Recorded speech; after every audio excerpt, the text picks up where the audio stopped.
Thank you. And good to see a big crowd here with the weather like it is. Clerk will take the roll. Commissioner Reinert. Here. Commissioner Gamache. Here. Commissioner Schulte. Here. Commissioner Jepson. Here. And we're missing just two this morning. And of course, we're down one anyway, so the four of us will be able to handle it. We'll move on to item number 4, which is to consider accepting the regular claims paid over $500 and the purchase card claims paid for the period ending March 8th, 2024. So moved. It's been moved. Do I have a second? Second. Been moved by Commissioner Schulte, seconded by Commissioner Jepson. Any discussion or questions? Hearing none, this is a roll call vote. Commissioner Gamache. Aye. Commissioner Schulte. Aye. Commissioner Jepson. Aye. Commissioner Reinert. Aye. And that passes unanimously. Item number 5 is to approve the minutes from the March 12th, 2024 County Board meeting. Do I have a motion on that? So moved. It's been moved by Commissioner Schulte. Do I have a second? Second. Second by Commissioner Jepson. Any questions, comments, any changes? Seeing none, all in favor signify by saying aye. Aye. Aye. Aye. Opposed? Hearing none, it's approved. And we'll move down to chair's remarks, and we do have a couple of chair's remarks this morning. We'll start off with the first one. First of all, I'm here to officially let everybody know that spring is here, in case you didn't know. This is just a little dusting of our friend that we haven't seen all year, so, but it's gonna go away shortly, I'm sure. But it's time to talk about mosquitoes. The staff at the Metropolitan Mosquito Control District, otherwise known as MMCD, constantly thinks about managing these pests.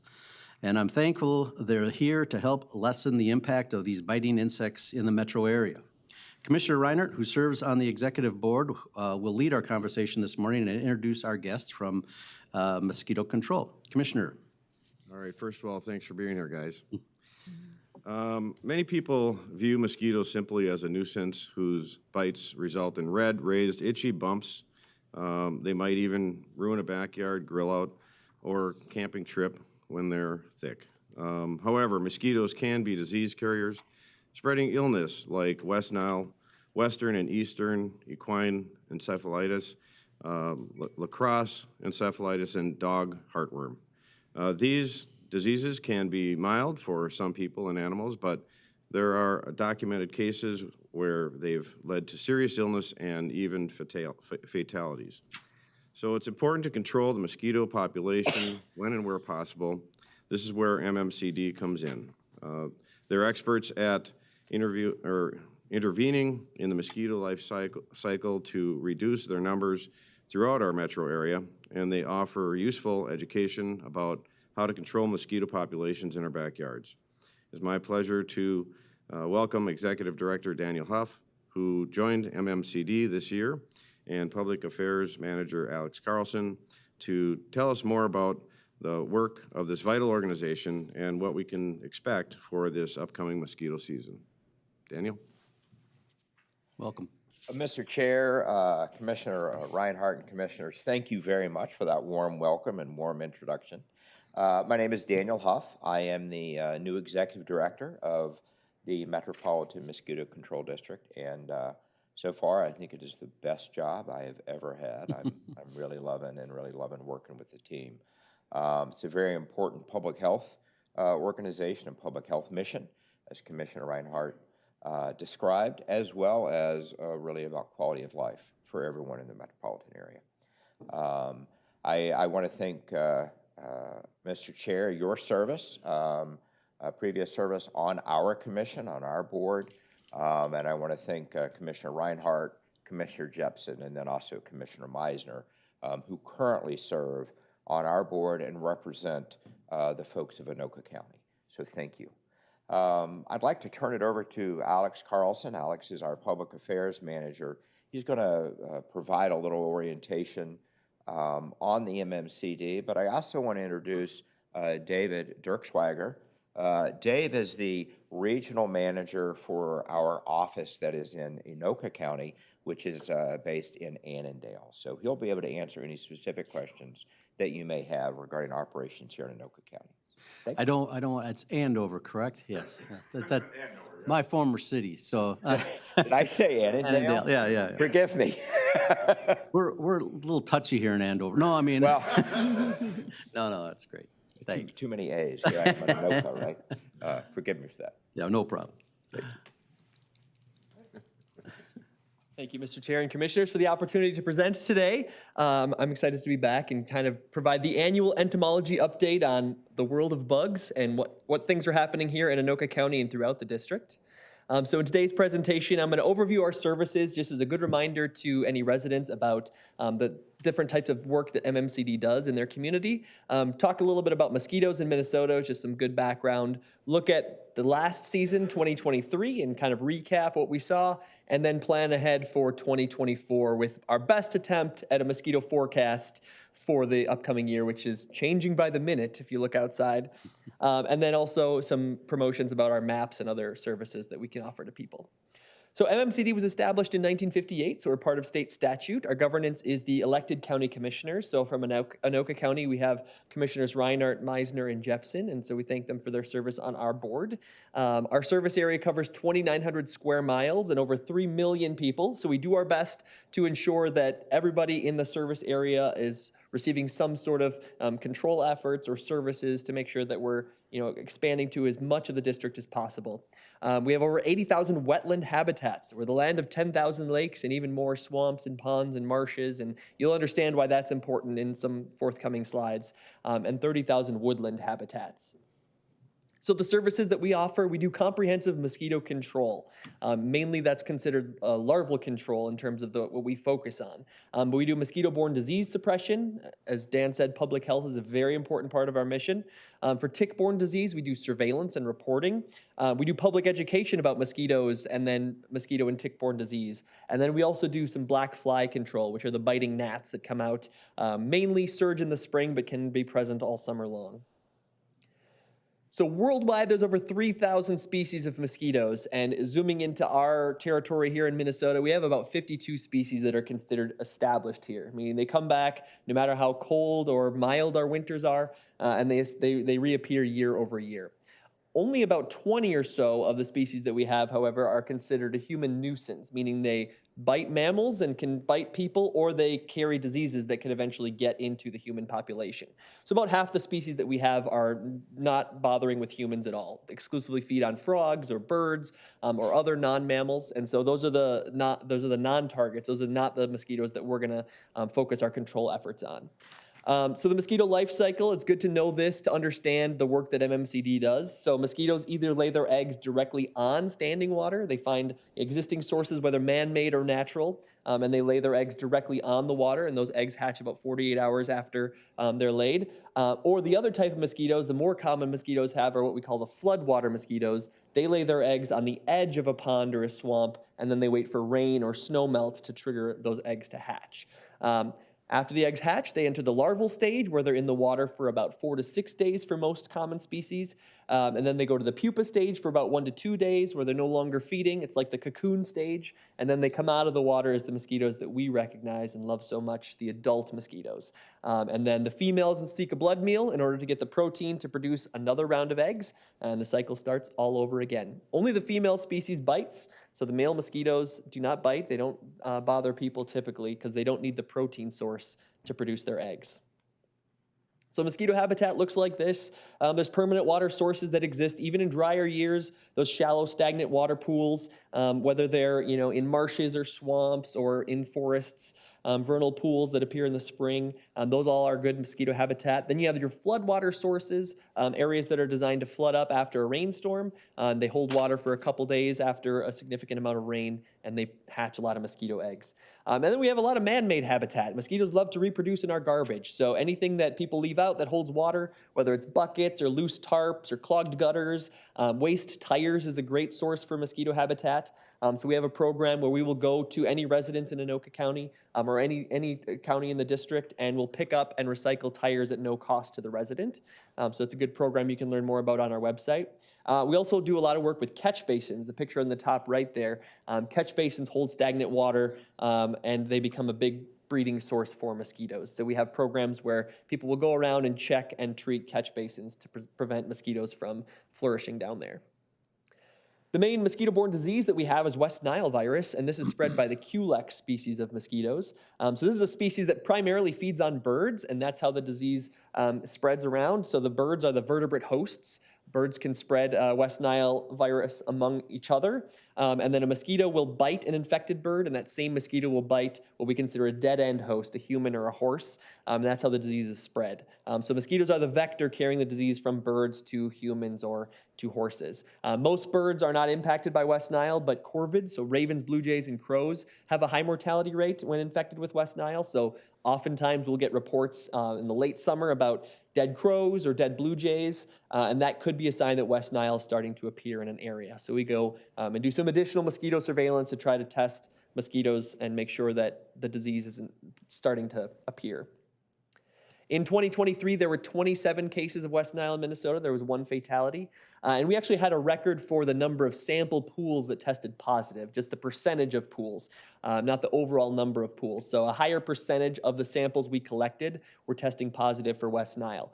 Part of that is a symptom of the drought year, so there was fewer pools of mosquitoes overall collected. And then the other big message there is that the mosquitoes that carry West Nile can thrive in drought years. They're not as rain dependent as some of the more common nuisance mosquitoes. So even in a year when people aren't getting bitten up in the evening hours, it's still a good idea to take those normal precautions. Put on the bug spray, cover up, just to be protected from that one mosquito that could potentially be carrying diseases. Other diseases that we are just aware of and monitoring: Jamestown Canyon virus, spread by spring mosquito species. Lacrosse encephalitis is a disease that primarily affects young children, so it's one we definitely want to be in front of. Can be very dangerous to young children. It's encephalitis, affects the nervous system. It's found in tree hole mosquitoes, which a mosquito species that obviously gets their name from the fact that they breed in tree holes, but they also love other man-made habitat sources like waste tires. So that's part of the reason why we have our waste tire recycling program, is to cut down on lacrosse encephalitis.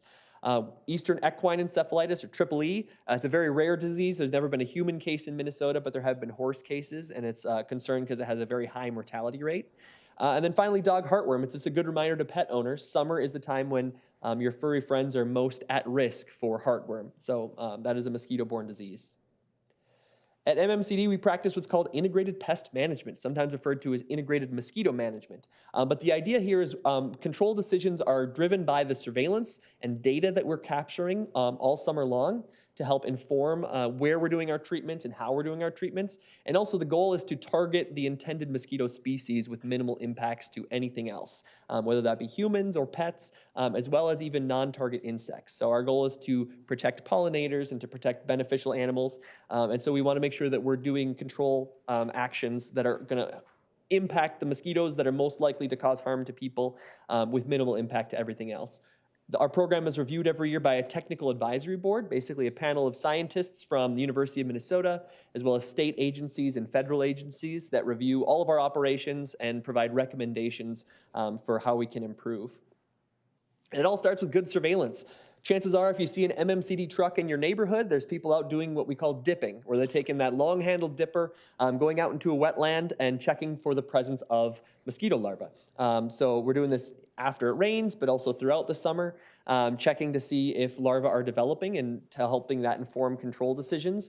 We bring back each larval sample to our lab to determine if it's a species that will impact humans, which can determine if a treatment is necessary. We also do adult mosquito surveillance. So the picture there is a CO2 trap. It gives out a small amount of CO2 to mimic a human's breathing, and then a fan attached to it will suck the mosquitoes into the little bag at the bottom. We also do some human bait traps where we have people go stand out in their yards every Monday night. I get to be part of our sweep network, so I get to stand in my yard with a sweep net, and I wait for 2 minutes for the mosquitoes to come to me, and then I sweep over my head and around my feet and try to catch everything that I can over a 2-minute span, and then I wrap it up and I put it in my freezer, and then my kids find it in the morning, and they're a little concerned about all these dead bugs, but I say it's for science, it's a good cause. And then I bring it back to the lab and they tell me what I found in my neighborhood. And so for the adult collections, we're really looking to determine, are there disease vectors present, and then what species are out to just help our control decisions. We have an entomology lab in St. Paul that identifies both the adult and the larval samples. The adult samples actually can be tested on site. So we have a vector ecologist who can grind up the mosquito samples and test them for the presence of West Nile virus. So we usually know early if West Nile is starting to appear in an area, so we can be very proactive. This is a snapshot of what 2023 looked like. The big story of last year was just a lack of rain for most of the summer, preceded by one of the snowiest winters we'd had in many years. And so we saw a big surge of spring mosquitoes in late May, early June, well above the 10-year average, and then it just dried up. We didn't see much rain in June and July and August, and so the mosquito numbers just declined and never really rebounded. Where a typical year is more like the green line, 2020, where we see a lot of peaks and valleys based on when the rain comes throughout the summer. The purple line is the 10-year average, just for reference. Usually the peak mosquito time is right at the beginning of July. Usually that's tied with the cattail mosquito emergence. We put out these maps on our website every single week during the summer. So if you ever want a snapshot of the current state of mosquitoes, you just go to our website and you can find out, what our traps are collecting in a given week. So the left map is early June. You can see there's a lot of red squares, meaning over 1,000 mosquitoes were collected. Comparing that to the one on the right, there's a lot of blue dots, meaning fewer than 50 were collected in an overnight sampling. So that was kind of the picture of last summer. We saw a lot of red, a lot of hot spots early in the summer, and then pretty much by the end of the summer, there was not really anywhere seeing significant mosquito activity. When we determine our control methods, there's 3 primary ways that we control mosquitoes. Like I said, we consider ourselves a larval control agency. Our main tool is larval control. We do supplement with some adult mosquito control, and then reduced breeding habitat is something our staff is constantly doing, plus it's a big part of our public education, just encouraging people to go check your yard, check your neighborhood for man-made standing water sources that can be removed. But the reason we prioritize larval control is a couple reasons. One, it's easier to target them when they're in a wetland site versus adult mosquitoes, which can be anywhere where there's harborage or foliage. The other thing is the larval control materials that we use are by far the safest. Our main active ingredient is BTI, which is specifically formulated to only target mosquito larvae, black fly larvae, and fungus gnat larvae, and has been widely tested to have no impacts on other animals, other insects, and stuff like that. So it's a great product. It's very, very safe to use and to handle. I covered some of this already, but just kind of an overview of 2023. The big story was a wet spring with a lot of snowfall and a lot of snow melt, high river levels, and stuff like that led to a surge in spring mosquitoes that gradually declined as the summer went on. In the district, there were 13 cases of West Nile and 1 case of La Crosse encephalitis. Deer ticks continue to be abundant, so deer ticks are the ones that spread Lyme disease. We'll find those in every county in the metro. They've continued to expand their territory, so during peak tick season, which is May and June, you're likely to find deer ticks anywhere where you find a lot of wooded habitat. So just be aware that they're out. And then for black flies, last year we saw a slightly higher than the preceding year, but still below the 15-year average. Drought does impact black flies and brings those numbers down just a little bit. Here's a look at Anoka County year over year. So the past 3 years has been kind of the same story where it's been, kind of wet in the spring, followed by a very dry summer. And so the numbers aren't, drastically different year over year. The only thing that jumped up significantly last year was the number of customer calls or resident inquiries and emails. Really, if you just zoomed into just the last 2 weeks in May, that's when the vast majority of our calls came in last year. We just saw unprecedented mosquito numbers much earlier than people were used to seeing. And so we had a lot of calls requesting services, and we were able to get out to most of Anoka County and respond as much as we could. Here's a look at the budget picture for the year. So comparing year over year, there's a $130,000 change in the levy for Anoka County. And the way that the budget is divvied up, it's based 100% on population of each county. So population determines what percentage towards our entire budget that each county contributes. Looking ahead to this summer, we continue to want to expand our service area as much as possible. We want to get to corner to corner of the district and serve as many residents. A lot of this is based on weather, based on population changes, and then just based on conditions of the environment. So not every part of it is in our hands. So we'll see what the weather brings this year. We're going to increase our drone program, and actually this is something that impacts Anoka County. We've added a drone to our Anoka County region, and so we've been expanding our drone program each year. It's an excellent way to improve our treatment on some of those medium to smaller sized wetlands and ponds, the ones that are very hard to access on foot, and before they're too small for the helicopter. So we had our staff putting on the full body waders and kind of going into the swamp with a hand spreader, and that's very difficult to do in some of these sites. So the drone really makes it efficient to program the map of the site and then have it go exactly where we want it to go, so it's even distribution of control materials. So we will be using a drone in our north facility in Anoka County this year. We continue to expand our educational outreach. We've partnered with the Science Museum. We're going to be doing some programs for kids this summer to talk about mosquitoes and ticks and biology and safety. And then we're also looking to expand opportunities for staff to learn within the industry. We're the only mosquito abatement district in Minnesota, but pretty much every state has some or one or multiple mosquito abatement districts. So we're going to look at exchanging staff to figure out how we can learn from Michigan and California, for instance. This is the question we always get. What's the mosquito prediction for this summer? And predicting mosquitoes is like predicting the weather. It's very difficult to look long-term and have an accurate prediction. There are a couple things that we can know with some certainty. The main one is the cattail mosquitoes. They are a species that actually hatches in the fall and overwinters as larvae and then emerges right around the beginning of July. So usually our big early July surge is because of a cattail mosquito emergence. However, the drought has really brought down cattail mosquito numbers, and so we're predicting we're not going to see a big emergence this year of cattail mosquitoes just because of last year's lack of precipitation in the fall. So that's good news. We probably won't see that big spike in late July, or excuse me, in early July or late June. The National Weather Service is predicting we're kind of in between a dry and a wet system for the summer. It could end up being a little drier like it was last year, but it could also see a little bit more rain. They don't really know with certainty. So you look for the long-term forecasts. And then this is my last county presentation, and all the other counties have been saying, it's looking like we're not having a lot of snow this winter, but it's early. That could change. And the reason why I've always had that caveat is because look outside right now. It's Minnesota. Our weather is constantly evolving and changing, and we're still much, much lower than we've typically been, even if we continue to get more inches of snow. But we're not going to be totally dry going into the spring. So we're likely to see a decent spring spike in mosquitoes like we have the past couple of years.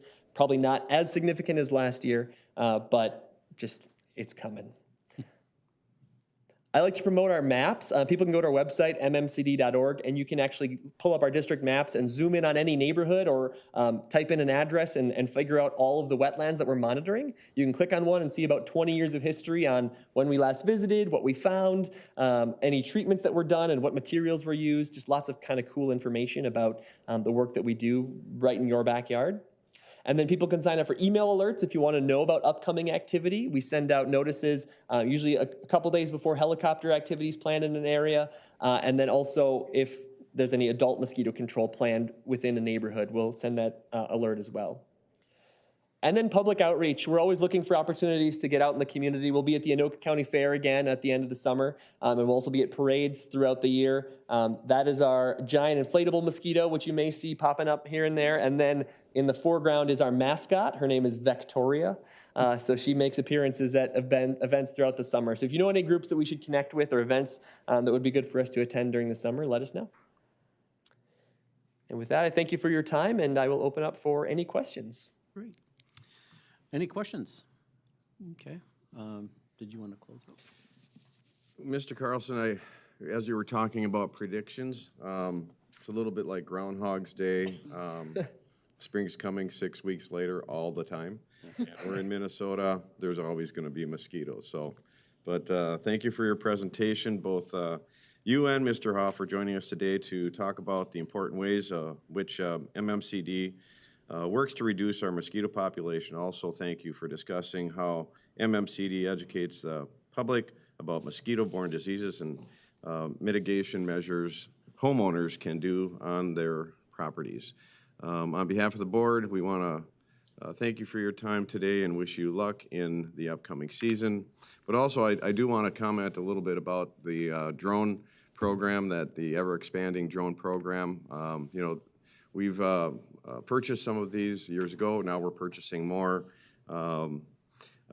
As an unmanned aerial drone certified pilot myself, this is an incredibly interesting area for me. At our last committee meeting, you actually had one of the drones at the meeting, which, you know, was the biggest drone I've ever seen. I felt like I could ride on top of it. I mean, it's a very large drone. I'd love to fly that thing, but anyway, yeah, the good thing about that is the efficiencies that it's going to give. A helicopter costs, I don't know what, 10 times more than flying a drone.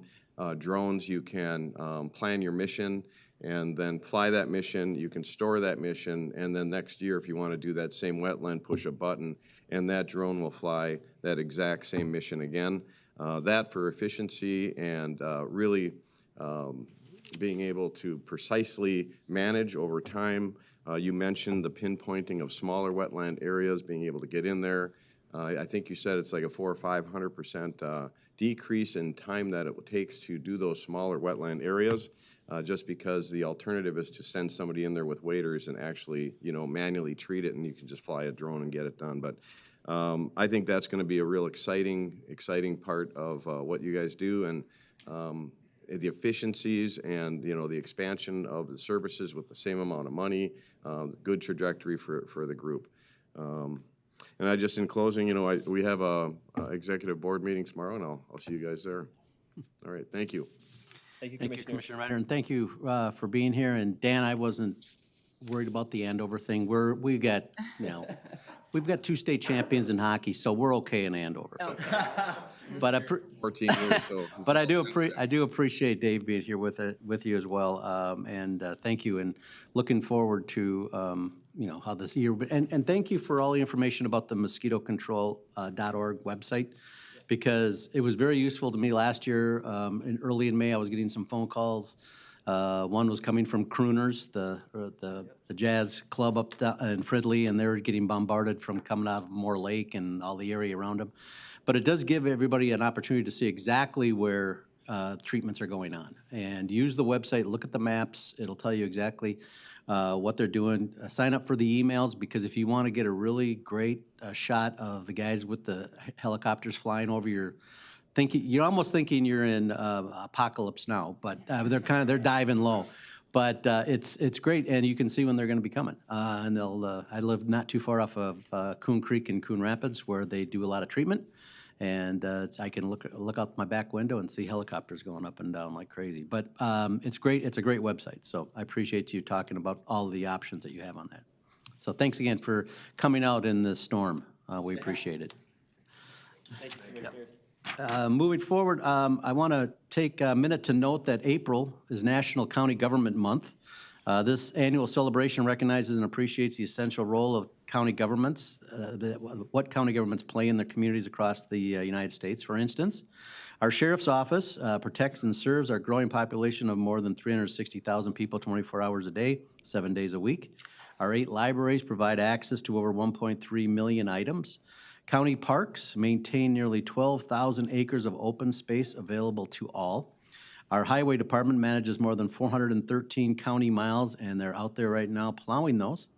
9/11 staff answer roughly 400,000 calls for assistance every year. Veteran services help veterans and dependents obtain the benefits that they've earned.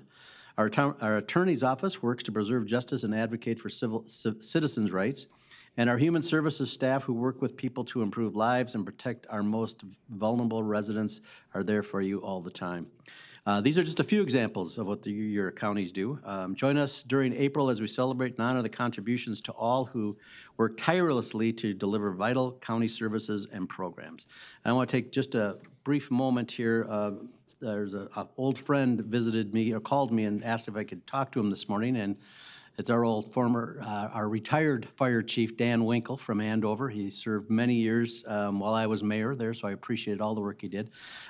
He is working with Anoka County Brotherhood Council, the ACBC, which is the food shelf, and he wanted to introduce me to Stephanie Lehman, and Stephanie is in the audience today as well, and Stephanie has been working there for how many years now? Just 3.5 years now. This is the first time I was able to meet her. So I appreciate Dan offering up the opportunity to talk with her this morning and hear some of the things that are going on at the food shelf. And I do plan on getting out for a visit and get an update of all the changes that have gone on since I think the last time I was there. I don't want to say I was still probably mayor, so should have been out there earlier. But I appreciate you guys coming out today, and great to see you, Dan. And yes, we're going to golf this summer again. So let's move on to our onto the committee reports. And we'll start with the Management Committee. And since Commissioner Meisner is not here, Commissioner Jepson, are you able to step in? Yes, thank you, Mr. Chair. I am. Yes, as Vice Chair for the committee, I am happy to give the report with Commissioner Meisner not being able to attend this morning. So going back a couple weeks, the committee met on March 12 at in the conference room. There was no public comment. I know some of these things may have been mentioned before, but just mentioning them again in case. They were not, since I was unable to attend that meeting. In accordance with the personnel rules and regulations, there were just a number of consent items that were approved during that meeting, one of which the county board did approve following that meeting on March 12 with some personnel rules and regulations. In addition, there was a conversation regarding the county, a tuition reimbursement for the county surveyor's office. Plans to utilize the tuition reimbursement program. In addition, the Management Committee met this morning, right before this meeting, on March 26th. There were no public comments made, and because we did not have a quorum, the items on the agenda were just for conversation, which will be brought back to the County Board for approval on April 9. Two of those items were new positions being discussed, new restructured positions, one in the Human Services Community Social Services Department, the other one in Emergency Communications. Both are worthwhile positions to expand and have for retired position, for overlapping in that position. But again, that will be coming to the full board on April 9th for approval. The other item that was for informational purposes was a really great presentation regarding the county's initiative for mental health awareness events. A couple of our HR departments, the Employee Engagement Department, as well as the Operations Development Organizational Development Department, thank you, Steph, are working together to really develop a culture to support county staff, which is over 2,000 employees, and their mental health, and how we can support them in the growing stress that they have, the growing demand in work that they realize, the stresses just in their work-life balance, the stresses in their work-work balance. So really focusing on that, there was an initiative to do some mental health training to kick off this new initiative that the board is prioritizing, as well as HR, as well as administration, and really excited about the results of the feedback from that training, and looking forward to what's next and how we can continue to support our employees in the very, very important jobs that they have here at the county. So I just want to say thank you to Caitlin Howard, thank you to the HR department, and thank you to all of those who are involved in this very important work and initiative. And Mr. Chair, that concludes my management report. Thank you, Commissioner. And we'll move down to the Transportation Committee report, and Commissioner Jepson. All right, thank you, Mr. Chair. You're going to be hearing a little bit more from me today. And Jerry OJ, thank you for joining us today. Joe McPherson is off on vacation, which was probably the perfect week for him to be gone, considering the weather.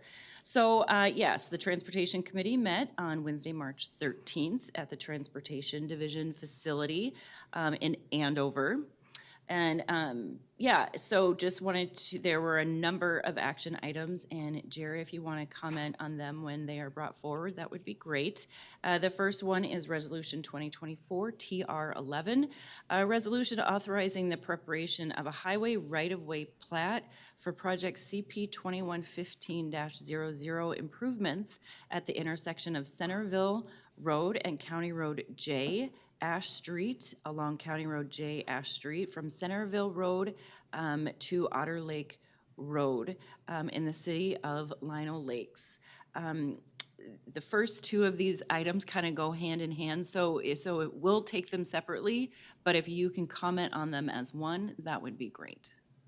Thanks. Thanks, Chair, members of the board. Jerry Oje, Assistant County Engineer with Anoka County Highway Department. In regards to items 1 and 2, Ramsey County, the lead agency, has partnered with Anoka County, City of Lino Lakes, White Bear Township, and also City of North Oaks to move the interchange project of 35E and County Road J forward to construction in 2025. This action item that's before you, action items 1 and 2, is part of the right-of-way acquisition process. It's a action item to allow county staff to plat the right-of-way and then also purchase or start the process of purchasing right-of-way for that project. Thank you. Do we have an offer of the resolution? Yes, I would like to move to adopt resolution number 2024 TR11. Thank you. Okay. And I also want to make a few comments about this. Folks in my district are very excited about this project. Kind of a difficult project to approach because there are 4 different cities involved and then 2 counties, and it's on the corner of, all of those entities. And so to get attention for this project, that's been talked about for really decades in our area, it's very exciting now to the folks to listen that we're finally acting on this. And to complicate things, it's not a county road, it's actually owned by the city. That's an extra, wrinkle. And then also the land to the north is a preservation land, and so that's another wrinkle. And so this was a tough one to put together, and we've been working on it for the last few years now. We got funding, and very excited for everybody in my district and myself that this is going forward. Thank you, Commissioner Reiner. Now, this is a resolution authorizing the preparation of the highway right-of-way, so this is not a roll call vote on this one. So, and if there's any other questions, comments, otherwise, all in favor signify by saying aye. Aye. Opposed? Hearing none, it passes unanimously. And then item 2 then would be the resolution that would authorize the acquisition. Commissioner Jepson, I don't know if you want to go any more explanation or if we go right to Jerry? The committee recommends approval of Resolution 2024 TR12, as Chair Gamache mentioned, authorizing the acquisition of the right-of-way for the same exact project. So if there's anything else you would like to add, otherwise. Yeah, I'd like to make a recommendation to adopt resolution number 2024 TR12. And that's been offered as well. So without further ado, we'll have a roll call vote.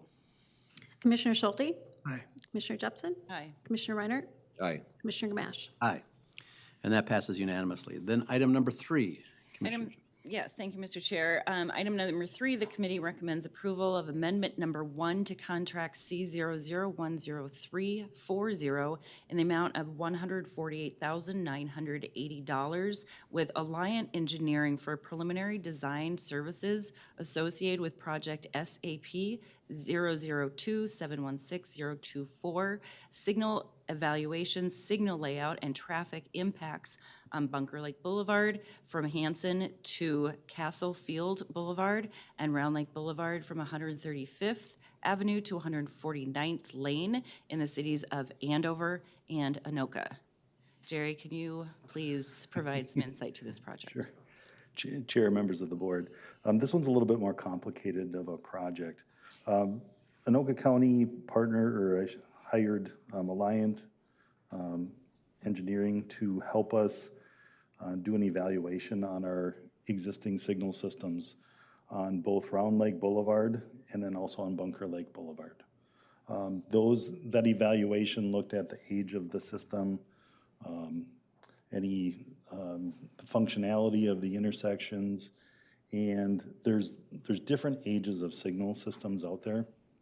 And in working with our maintenance staff, we felt that there's an opportunity not only to replace a few of these signal systems, but also rehab the existing signal systems because there is some life left on those signal systems. We're associating this with also a resurfacing project. So the resurfacing project and the signal project kind of go hand in hand, where if we do have to do excavations in the road, we can do that prior to a resurfacing on the roadway. The original contract with Alliant was, again, scoping out the project, trying to understand the condition of these signals. And then once we had a good feel for where those signals are at, we split it off into a separate project. So the color, the orange color, I'm gonna say, or the yellow or the mustard color that's on the screen, that's the area of focus that we are looking to amend Alliant's contract to focus in on those 5 signals between Hanson and Round Lake Boulevard, or I should say Rose. We're not gonna include the intersection of Round Lake Boulevard as part of this round of projects. So this amendment would allow or hire Alliant to prepare plans and specs for the delivery of the project on Bunker Lake Boulevard. And that would be in 2025, associated with an overlay on that segment of roadway as well. Mr. Chair, I'll move approval of the amendment to the contract. Thank you, Commissioner Schulte. The resolution has been offered. It's not a. Actually, that's right. motion. It's a motion, you're right. And I'll second that one. Jerry, just a couple questions. When you're talking about the evaluation of the signals, we're talking about more than just that too, because you had mentioned the layout and the traffic impacts of the signal. So we're actually, this engineering group will actually look at how to keep traffic flowing and other aspects of that as well? Correct. Chair, great question. Thanks for the question. Yes, as part of the plan development, we'll look at how to stage traffic with temporary traffic control as part of the project delivery. But also we'll be looking at pedestrian ped ramps and push buttons at these intersections. And if there's opportunities to make the intersections more efficient for pedestrians to cross. So that's all part of this project, is really getting a bid package ready to go for fall of 2024 for construction in 2025. Excellent, excellent. I think that's good. I know that we've had some issues in certain areas along the county roads with pedestrian traffic, people taking right turns on red, which are legal, but I think it's usually means you have to stop first before you do it, and many people don't do that. But they're cutting across pedestrian traffic, and there's walk coming across, and we've had that at Bunker and Main Street, or excuse me, on Main Street near Foley Boulevard, where we had some issues. And so I'm sure this stretch, because of the amount of traffic and pedestrian traffic that you have crossing Bunker in certain areas along by Target and Walmart and Festival Foods and places like that, it's good to have that. So I appreciate the work that they're going to do. Questions, discussion? Hearing none, this is a roll call vote. Commissioner Jepson? Aye. Commissioner Reinert? Aye. Commissioner Gamache? Aye. Commissioner Schulte? And that passes unanimously. Item number 4. Yes, item number 4, the committee recommends award of contract C00-10658 in the amount of $2,957,643 to Schaefer Contracting Company, Inc. for project SAP 002-622042 for the reconstruction of Viking Boulevard between St. Francis Boulevard Northwest and Kiowa Street Northwest in the cities of Nowthen and Oak Grove. Jerry. Thank you. Chair, members of the board, this is project 2 of 3 in this area of Oak Grove. This is the resurfacing of Viking Boulevard between 47 and CASA 7, which is also known as Rum River, or I should say Kiowa Street, just to the west of Rum River. This project, the pavement in this segment of roadway is starting to show its age. It has for a couple years now. This project is actually a concrete resurfacing project that we have designed. We are going to add some left turn lanes as part of this project to Quapaw and also Kiowa Street, which are the city streets north of Viking Boulevard. This concrete paving project was put out for bid. We received actually 4 bids, which is really good. And the bids were very, very favorable. from our bidders, all four bidders. So this project would be constructed this construction season if approved, and would be coordinated between the roundabout that's at 7 and Viking Boulevard, and also the Rum River Bridge project that's currently under construction in that area. So again, this is 2 of the 3 projects that we bid for this area. Do I have a motion? So moved? It's been moved by Commissioner Jepson. Do I have a second? Second. Second by Commissioner Schulte. Any discussion or questions? Commissioner Schulte? Mr. Chair. Jerry, this is not a white topping project that we've done before. This is a full depth construction project, correct? Commissioner, that is a great question. You're correct. This is not a white topping. This is a concrete pavement that is going to be 8 inches thick. It's designed to handle a significant amount of heavy truck traffic loads. This is a heavy truck corridor, east-west in our county. It's also going to have dowels, and maybe that's what the difference is between the inlay or the white topping versus this pavement that we're proposing on Viking Boulevard. There's transfer dowels that transfer load from one panel to the next. The white topping is more of relying on the aggregate interlock between the two or the different panels. So these panels, one way to notice this is that these panels will be 15 feet in length, and then there'll be no saw cuts between the center line and the white line on the outside. So they're going to be 15 by approximately 13-foot panels. Very good. Thank you, Jerry. Thank you, Mr. Chair. Any other discussion? Hearing none, this is a roll call vote. Commissioner Reinert, Aye. Commissioner Gamache. Aye. Commissioner Schulte. Aye. Commissioner Jepson. Aye. And that passes unanimously. Item number 5. The committee recommends award of contract C00107001 in the amount of $10,394,018.18 to North Valley Incorporated for project 24-01-00 for the 2024 countywide overlay program at various locations throughout Anoka County.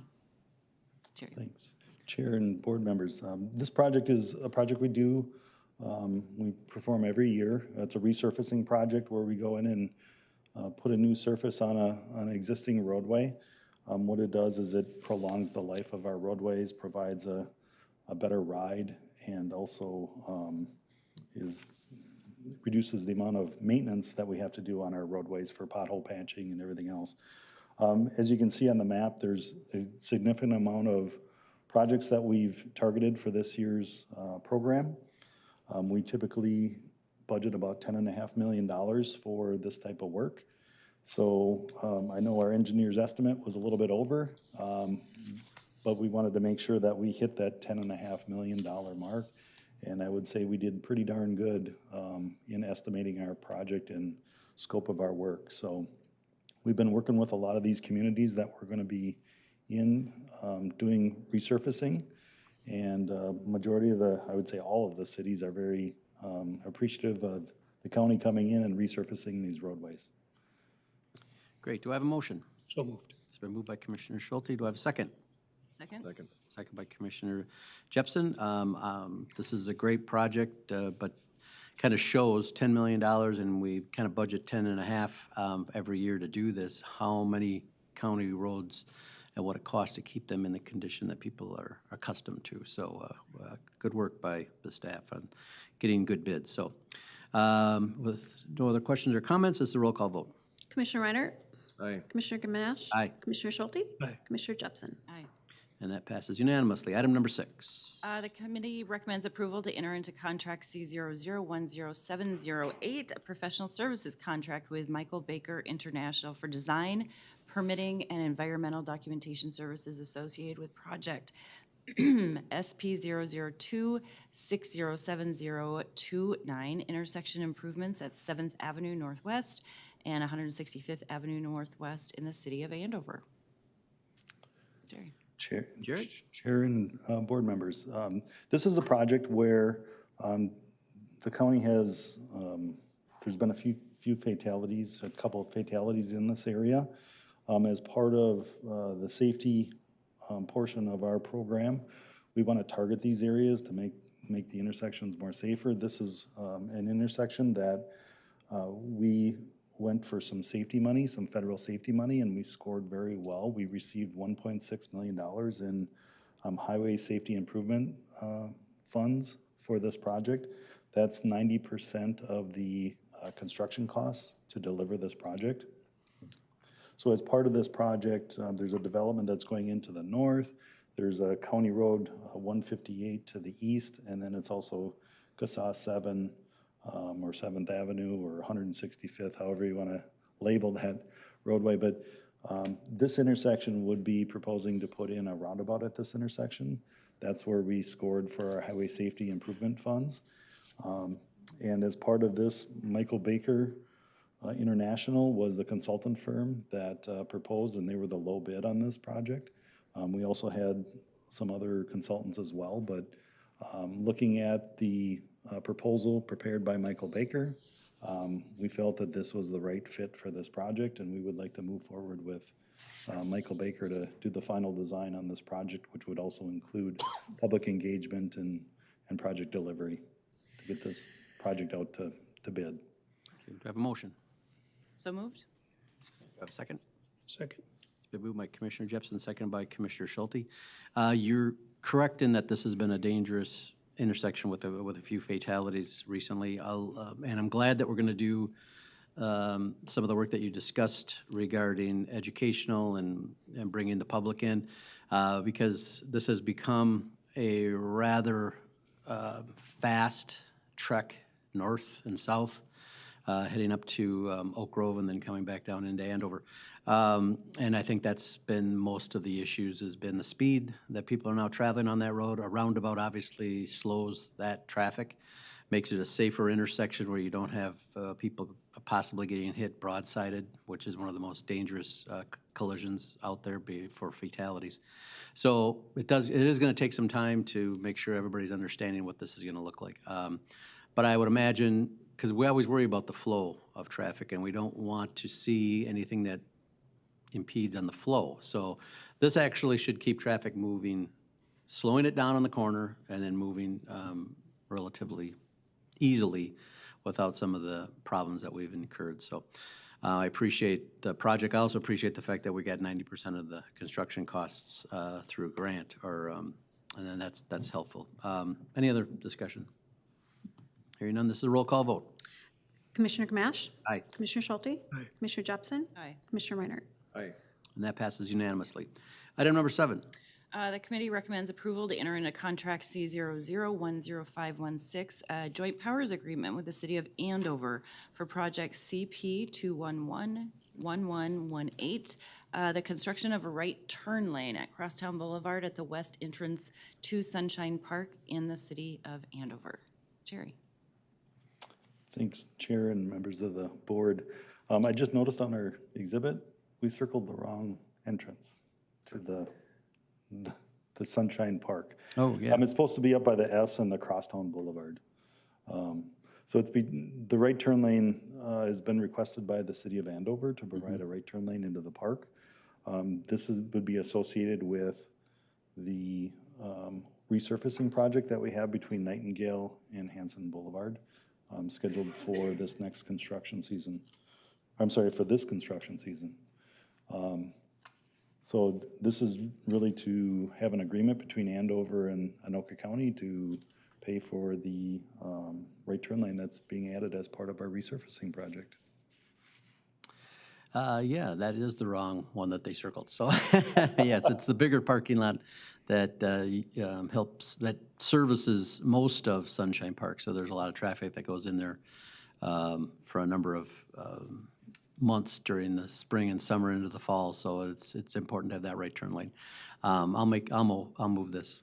Second? It's been moved and seconded by Commissioner Jepson. So I'm glad we're doing it. I think also that the city of Andover is participating as well. That's part of what we're working on. So they've come in together on this one. So it's always good to have the cities help out as well. But this is an important one because the traffic does slow on the corner. Plus the fact that the city of Andover is working on the intersection of Nightingale and Crosstown coming up with a roundabout. And I believe they're starting that this summer as well? I believe so. Okay. It's in 2024. So it's going to help to have extra lanes making turns into places where there's a lot of traffic, so. Any other discussion? This is a roll call vote. Commissioner Schulte? Aye. Commissioner Jepson? Aye. Commissioner Reinert? Aye. Commissioner Gamache? Aye, and that passes unanimously. Informational items, Commissioner Jepson? Nothing for approval for the board right now, just some intersection improvements in the city of Fridley, as well as another construction roundabout in the city of Andover, but those will be coming forward at another time. So as of that, the Transportation Committee report is concluded. Thank you, Commissioner Jepson. We'll move on to the Finance and Capital Improvements Committee report for Commissioner Reinert. All right, thank you, Mr. Chair. My Finance and Capital Improvement Committee met on March 19th, 2024, and there was no public comment. We have a couple interesting items for you this morning. First action would be the committee recommends that the county board approve contract number C0010724 with Morcon Construction for Rum River Campus Tunnel System, Power Plant, Old Coal Bin, and Maintenance, Carpenter's Shop demolition in the amount not to exceed $2,529,000. Basically, the background on this is the Rum River Campus has been there for a long time, 150 years. And there was a tunnel system that was used for, utilities and for transport of different supplies that they needed and such. If you've ever been in this tunnel, it's like being in a horror movie. You're down there, there's water dripping, there's things falling from the ceiling. It's in disrepair. You feel like it's gonna collapse on you at any moment. So it is a very dangerous situation. And so, we've talked for years about doing something about it and filling it in, basically. And so the Finance Committee gave guidance and direction to move forward with a design team to provide specs for abatement and provide the architectural, structural, civil, mechanical, electrical, and landscape architectural drawings and specs to completely remove the structures and restore grade and refinish to current green space, sidewalk, and roadway conditions. Abatement is almost complete with demolition as the next step. And I understand that bids came in much under what we thought it was going to be. It was around $4 million we were kind of looking at, and it's 2.5. And so, and that's kind of happening, across the county right now with all of our bids that we're getting this year as opposed to the last couple of years. Everything was, pretty skyrocket. Things are coming down and returning to more normal in that regard. So I'd like to offer that for approval. So we have a motion. Do I have a second? Second. It's been moved and seconded, moved by Commissioner Reinert, seconded by Commissioner Schulte. Discussion, questions? This is a long-time project that we've been focusing on. Thanks to Andrew and his staff for all the hard work.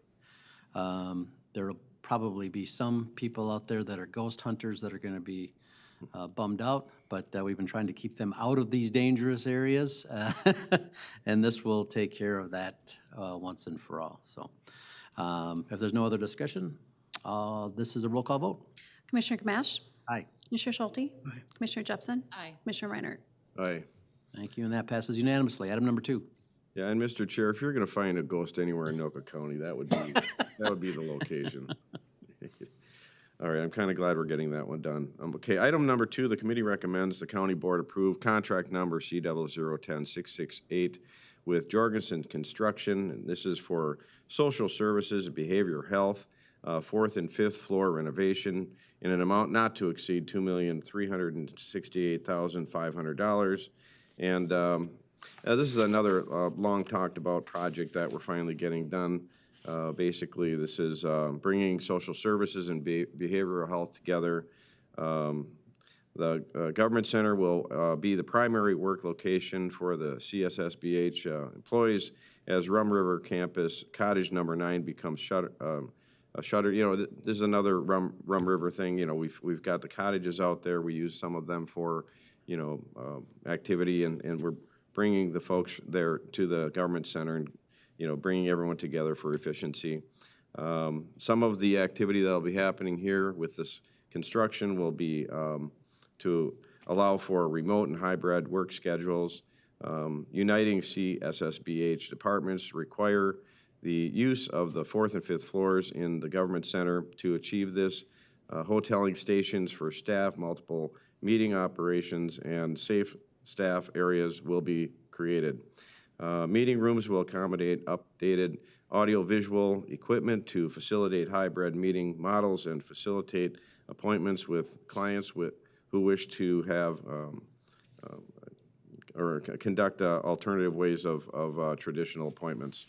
Yeah, this is going to bring some really good efficiency and I think some good camaraderie too with the department. So I'd like to offer that for approval. Okay. We have a motion. Do I have a second? Second. It's been seconded by Commissioner Schulte, moved by Commissioner Reinhardt. Any discussion?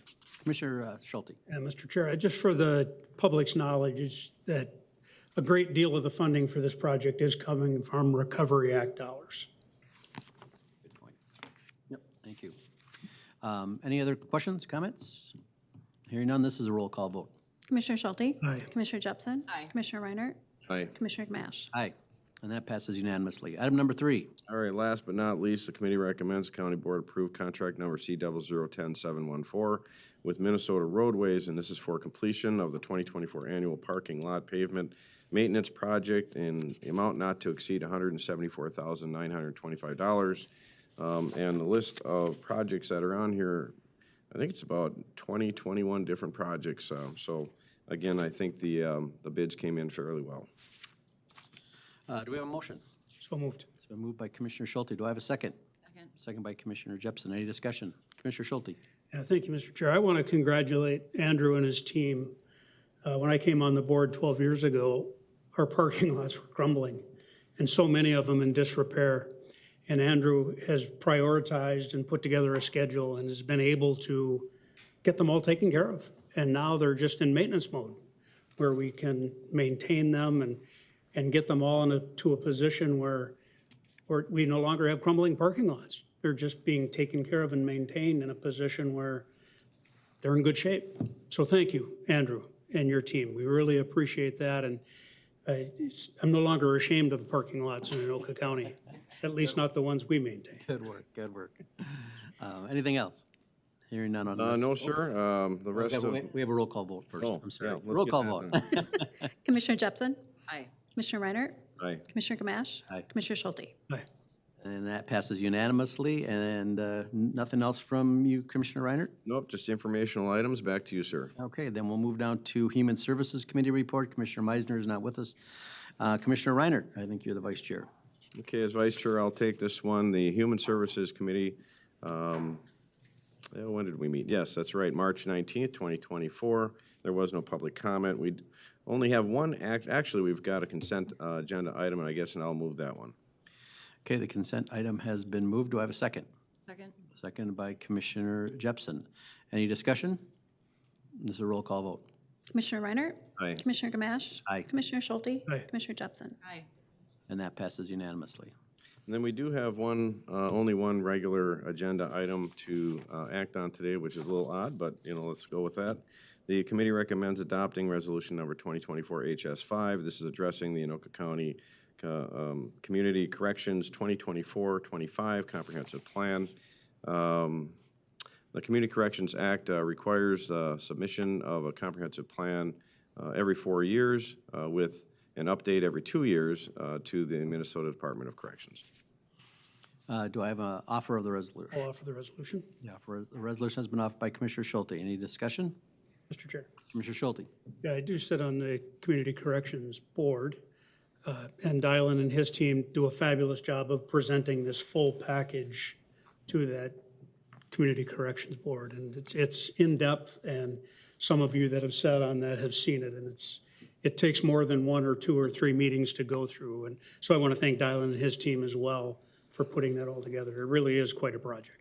Yeah, we did go over it at the HS committee meeting, and yeah, it's pretty impressive, the amount of information and how compact it is and understandable. Yes, it's impressive. Thank you, Dylan and your team. this is not a roll call vote. All in favor signify by saying aye. Aye. Opposed? Hearing none, it passes unanimously. Any informational items or? Yeah, the rest is just informational, but I do want to highlight a presentation we did get, an informal PowerPoint with an overview of the Disability and Aging Services. Case management and support services was presented and discussed by the committee. It was a very impressive presentation, very, very informative. I want to thank staff for that presentation. Great.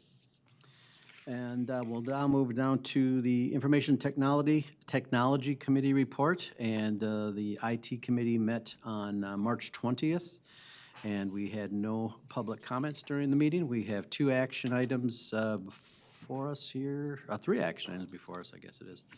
The first one, the committee recommends the county board approve the master contract with Insight Public Sector for professional services. And I will, I'll make the motion on that one. Do I have a second? Second. It's been moved and seconded. This is just an update of a contract that we've had with this organization in the past, and we're just getting it updated to the new contract. Any discussion? Seeing none, this is a roll call vote. Commissioner Schulte? Aye. Commissioner Jepson? Aye. Commissioner Reinert? Aye. Commissioner Gamache? Aye, and that passes unanimously. Item number 2, the Information Technology Committee recommends the county board approve approve a purchase from ProTech Design in Minnetonka. This is for security camera intercom systems in the license centers, which is the Blaine License Center, Columbia Heights, Coon Rapids, Ham Lake, and Ramsey, in the amount of $136,414.42 with a 20% contingency. I'll move approval. Thank you, Commissioner Schulte, for that. And Second. seconded by Commissioner Jepson. Any discussion? This is pretty obvious. We need some upgrades to some of these, and it's high security area where you have money coming in and out. So it's important to keep everything up to date, and this was a fair contract. So, any other questions? Hearing none, all signify by saying, excuse me, this is a roll call vote. Commissioner Jepson? Aye. Commissioner Reinert? Aye. Commissioner Gamache? Aye. Commissioner Schulte? Aye. And that passes unanimously. The information, item number 3, the Information Technology Committee recommends the county board approve a purchase from Marco Technologies for the analog voice getaways in the amount of $113,749 with a 20% contingency going forward. And I'll move that. Do I have a second? Second. It's been moved and seconded. Any discussion on this? This is basically looking at the analog voice, our phone system across the county. And we just need to update it and move it forward, and this is the contract that we have with Marco. So if there's any questions? Seeing none, this is a roll call vote. Commissioner Reinert? Aye. Commissioner Gamache? Aye. Commissioner Schulte? Aye. Commissioner Jepson? Aye. And that passes unanimously. And we have no informational items. We had some good discussions after that as to how things are moving forward. So I thank VJ and his staff for updating us quite well. We have to keep some of the stuff quiet. We don't talk about some of the security issues, but our team is working on it all the time, trying to keep all the information that we have coming in and out of Anoka County safe. And we're working with cybersecurity issues with the state of Minnesota, and expecting to see some of those things coming forward later on this year. And we'll keep you informed as we can. But we want everybody to realize that we're on the job to make sure that your secure information is kept that way here in Anoka County. We're going to move down to the Property Records and Taxation Committee report. Commissioner Schulte. Thank you, Mr. Chair. The Property Records and Taxation Committee meeting was held here on March 19th here in the Government Center in room 710. We did have public comment. Brenda Miller and Lori Mahold both appeared at the public comment portion of our PRT meeting to present a document describing their concerns with the use of electronic poll pads and their desire to return to the use of paper poll books. The committee then moved on to our action items. The first, the committee recommends the county board approve a contract amendment to C0005578 between Tyler Technologies and Anoka County for cyclomedia license agreement and the 2024 street level imagery capture in Anoka County with a cost not to exceed $454,019.20 with an annual license hosting fee after a one-year term of $56,400. And I will be happy to move that item. It's been moved by Commissioner Schulte. Do I have a second? Second. Second by Commissioner Reiner. Discussion.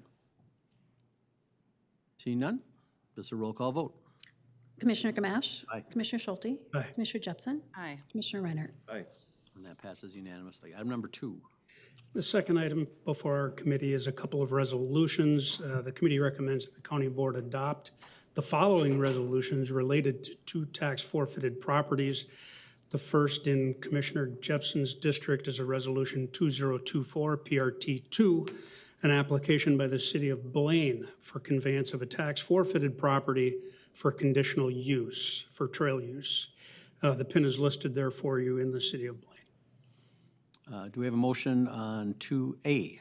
I will offer the resolution. Oh, thank you. It's a resolution. You're right. A resolution has been offered by Commissioner Jepson. Any discussion? Seeing none, all in favor signify by saying aye. Aye. Aye. Opposed? Hearing none, it's approved.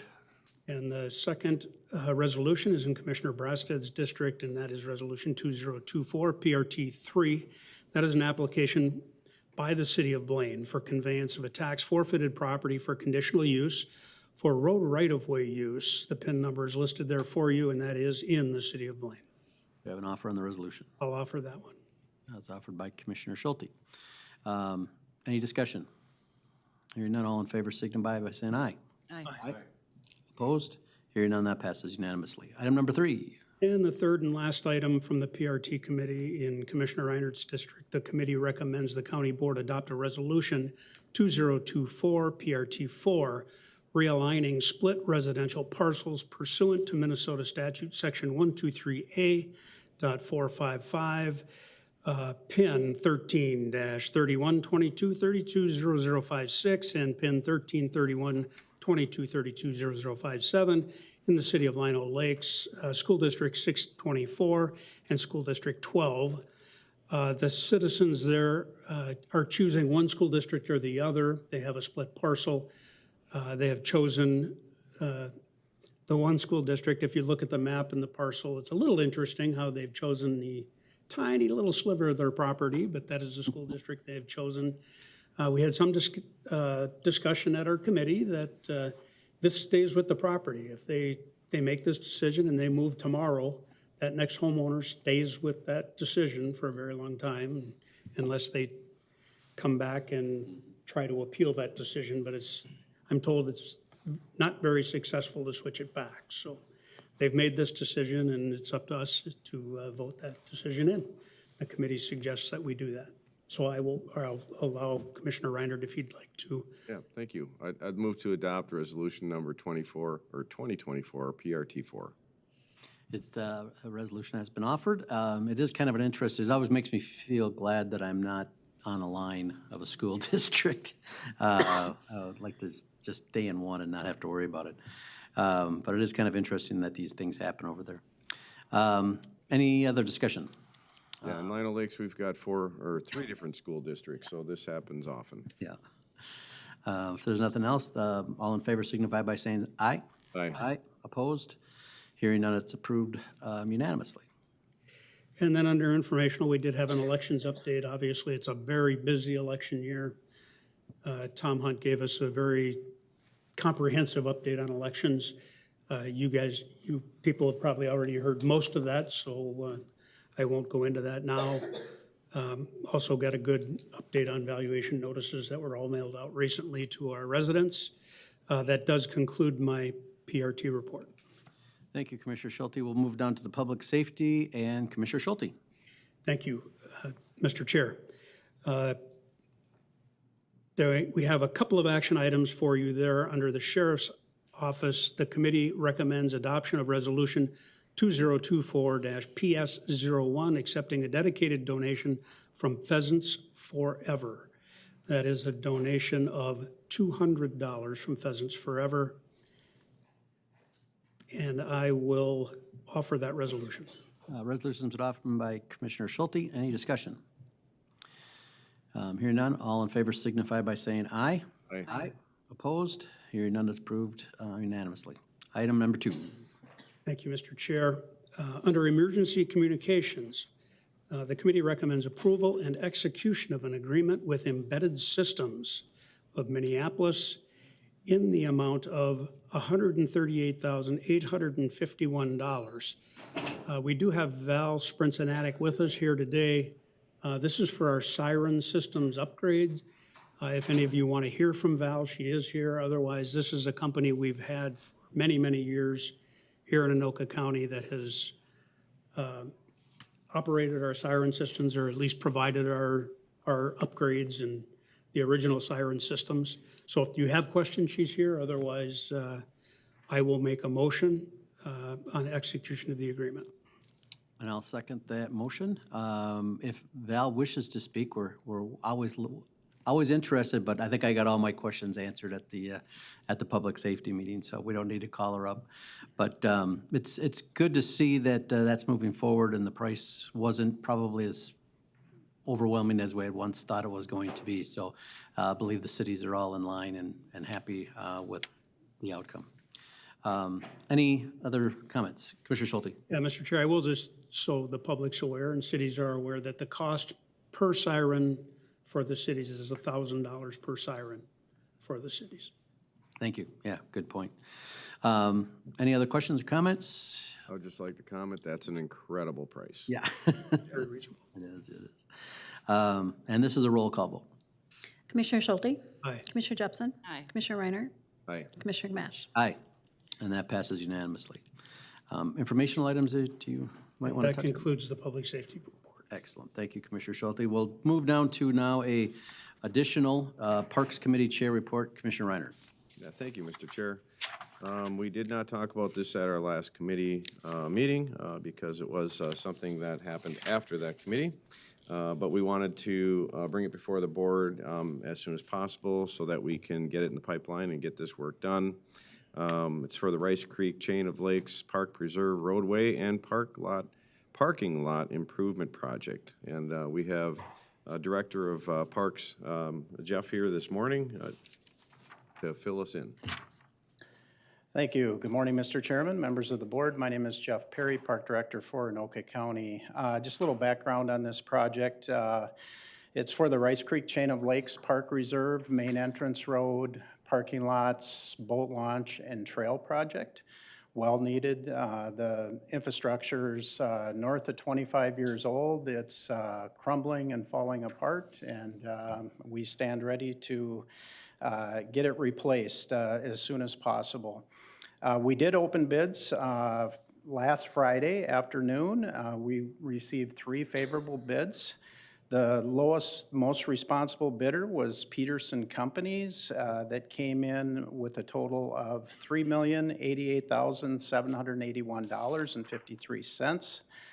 And that also includes 2 of the project alternates, which was a trail alternate to build the trail from Main Street into the Campground Visitor Center, and to also complete some sidewalk work at the beach facility. So this project is financed exclusively with grant dollars. It's financed with $2 million worth of legacy, 1.3 of active transportation, and 365,000 of the state park road account. So with that, Mr. Chair and Commissioners, that's a brief overview of the project. And again, we stand ready to execute upon your concurrence.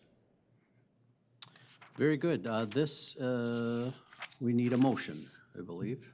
Well, Mr. Chair, I'd like to move to approve contract number C0010638. Very good. Do I have a second? Second? It's been moved by Commissioner Reiner, second by Commissioner Jepsen. This is going to be a large project. For those who have traveled that road, they know how bad a shape it is. So it's going to be a project that's going to take us some time. and I know that we mentioned it at the last committee meeting, and I believe we mentioned it here at the last board meeting as well, but there's going to be some shutdown.